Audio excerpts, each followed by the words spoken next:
बुद्धिमान वन हंस शत्रु को पनपने से पहले ही नष्ट कर देना चाहिए। एक वन में एक बहुत बड़ा सघन वृक्ष था। वृक्ष में बड़ी बड़ी डालियां और शाखाएं थी।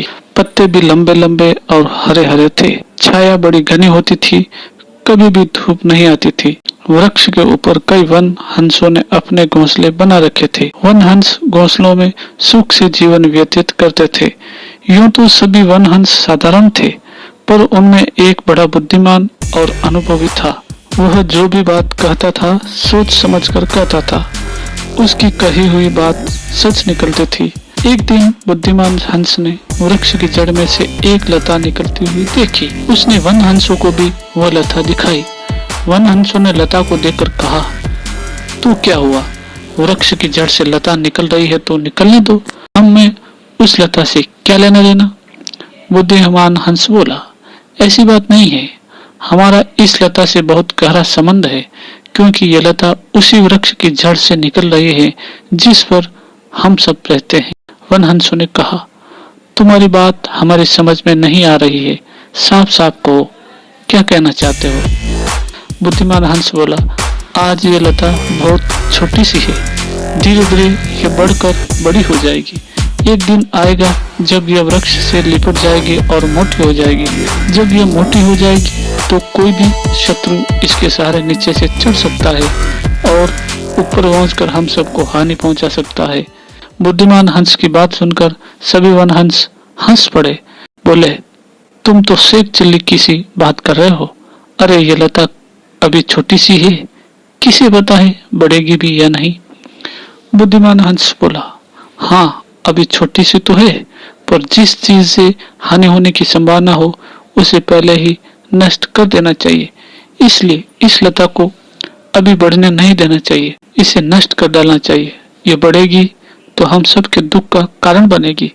बुद्धिमान हंस ने वन हंसों को बहुत समझाया, पर उन्होंने उसकी बात पर ध्यान नहीं दिया। उन्होंने कहा, लता जब बढ़ेगी तो देखा जाएगा, अभी कुछ करने की क्या आवश्यकता है? बुद्धिमान हंस मौन रह गया। लता धीरे धीरे बढ़ने लगी।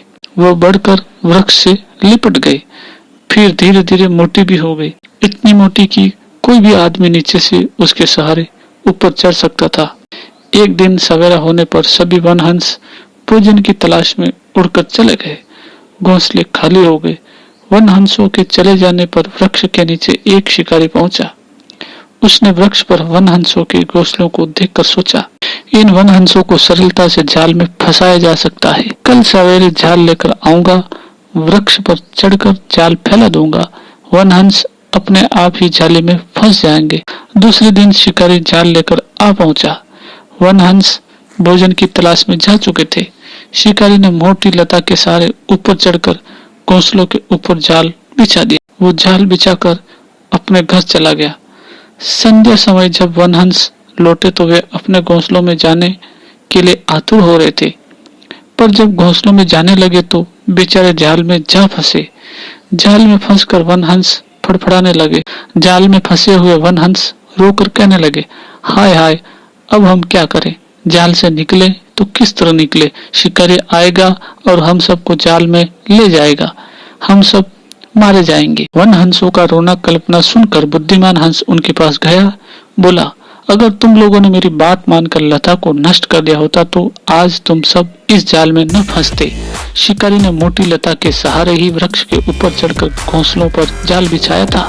वन हंस आंसू बहाते हुए बोले, भाई जो हो गया वो हो गया, अब तो कोई ऐसा उपाय करो जिससे हम सब मरने से बच जाएं। बुद्धिमान हंस सोचकर बोला, एक उपाय से तुम सब बच सकते हो। जब शिकारी आए तो तुम सब मुर्दे के समान पड़ जाओ।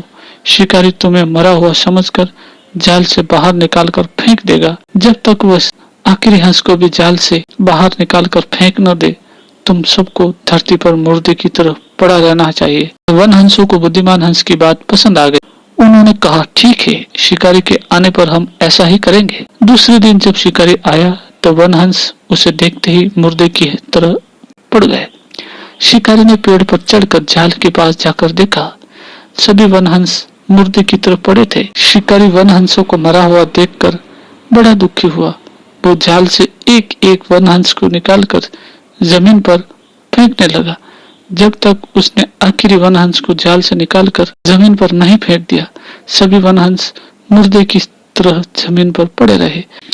आखिरी वन हंस के जमीन पर फेंक दिए जाने के तुरंत बाद ही वे सब के सब पंख फड़फड़ाते हुए ऊपर गगन में उड़ान पर गए। शिकारी को बड़ा आश्चर्य हुआ। वह आंखें फाड़े गगन में उड़ते हुए हंसों की ओर देखने लगा।